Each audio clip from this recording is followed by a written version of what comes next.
Congratulations, maybe you've gotten a job in China, or you're looking to get a job and you don't know if you qualify for a position in China. I will tell you the steps you need to be an English teacher or a subject teacher in China, because Ben is a chemistry teacher, which is considered a subject teacher, and I am teaching as an English teacher. Ben teaches in a high school and I teach in a kindergarten. Things you need to be an English teacher is you need a bachelor degree. If you only have a certificate from, let's say you've done a few courses or you have a college degree, this does not qualify as education in the Chinese government. So you need to have a bachelor's. And number 2 is you have to be a native speaker from one of the 7 countries. If you don't have this, it's okay as long as you went to university in one of those 7 countries, and specifically I think you might have to have English as a major. For a subject teacher, Ben needed a Bachelor of Chemistry. A Bachelor of Chemistry was a 4-year degree for him. He got his honors degree and then he was qualified to teach that subject. First, you need a bachelor's. Second, you need to be a native speaker. Third is you have to be the ages from, I think it's 22 to 60, and some provinces even say 55 or 58 is too old. I'm talking about mainland China. I'm not talking about Hong Kong or Taiwan. I'm uncertain about those qualifications as well. Step 1. If you're going to be an English teacher, you need a TEFL, and a TEFL is a TEFL.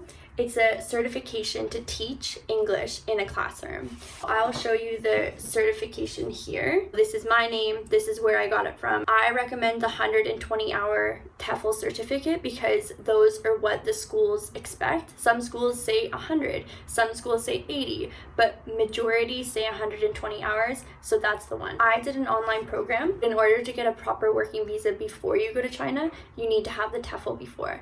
When we first arrived in 2017, you didn't need the TEFL. That rule has changed and it's continued to do so. So everyone that I work with, everyone that Ben works with who teaches English, they all have that certification. I don't know a place that you can work without it, and I wouldn't suggest doing so because it may not be legal. The second thing you need to do,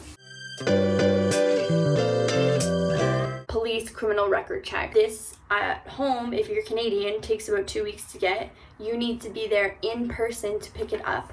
You cannot do it from China or any other country. You need your signature, you need your passport or 2 forms of ID, so your driver's license and passport to pick it up, and you have to be there in person. Once you have that, okay, step 2 is complete. Step 3. So if your degree is not in English, you need to get all those documents translated. So this means that you need to officially translate the documents. So step 4, you need to get your degree and your police criminal record check, and I believe your TEFL all notarized. This means that you need to find a lawyer to notarize your documents. Simple terms, you need to prove that those documents are yours. I will give you an example of a notarized document. Get this letter. So you have the stamp, your signature, and a letter saying that your degree is really you. So once you have all of your documents notarized, you can go to step 5, which is authenticating the documents through your own government. All of the documents that had notarized go to your government. So I had to go to the Ontario government in Toronto, get this letter. This is authenticated by the Ontario government. It now can be authenticated by other governments if needed. So that is step 5. So congratulations, you are now authenticated by the Canadian government. It is a lot of work, trust me, I know. It is hours and money and time, but it's worth it in the end. Step 6. You're going to the Chinese embassy in whatever city. So for me, that was Toronto. You are going to the Chinese embassy. You're going to bring all the documents that you've authenticated from the government and you had notarized.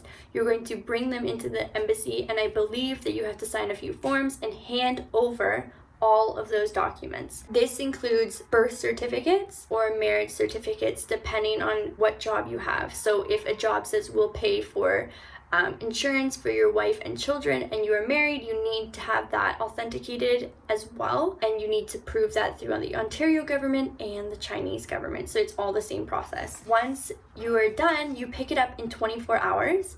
So we had to go back to Toronto the next day. You get a stamp right behind the Ontario government that authenticates it from the Chinese government. Congratulations, you're finished on authenticating all those documents. Step 7. Nothing to do with you, it is going to your work. So you need to put all of those documents that you have that are authenticated by both the Ontario government and the Chinese government, send them in a PDF form to your employer in China. Once you do that, it's going to take 7 days, your work permit. So it seems like you did all that work for just a little slip of paper, which you did. So step 8. Once you have your work permit, you can now buy your plane ticket, apply for a visa. Okay, so step 9 is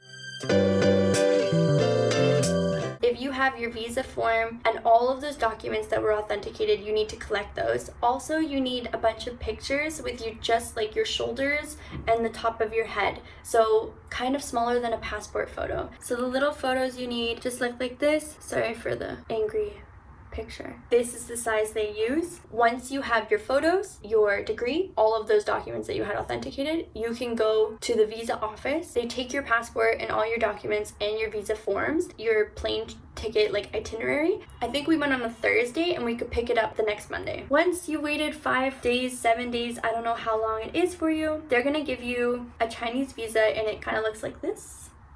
So once you get into China, you are stressed beyond belief, you're hungry and you're tired and you don't know why you're there. You worked so hard for that visa, you almost feel like, wow, that was so much time, so much money, and I'm completely lost when I'm here. Don't worry, we all are. What happens next is you've landed in China, go about your job, you're legal, you got a legal Z visa. Great job, awesome.